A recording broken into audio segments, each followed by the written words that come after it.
Here's a short video on printing. So the very first thing, this is in model space. Every single drawing will have tabs across the bottom, even if they're not a sheet. This is just set up here for us to be able to print it and look at it.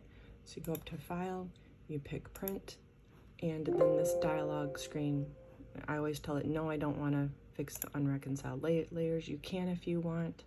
Here I have a real printer, but what you're doing with that, you want to do Adobe PDF. Over here, this is where you should be able to see the HP regular. Then down here, I don't know why it came up with A3, but we are either going to do letter or tabloid all the time.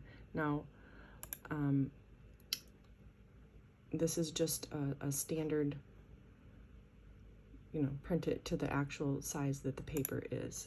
What's really important is that if we have a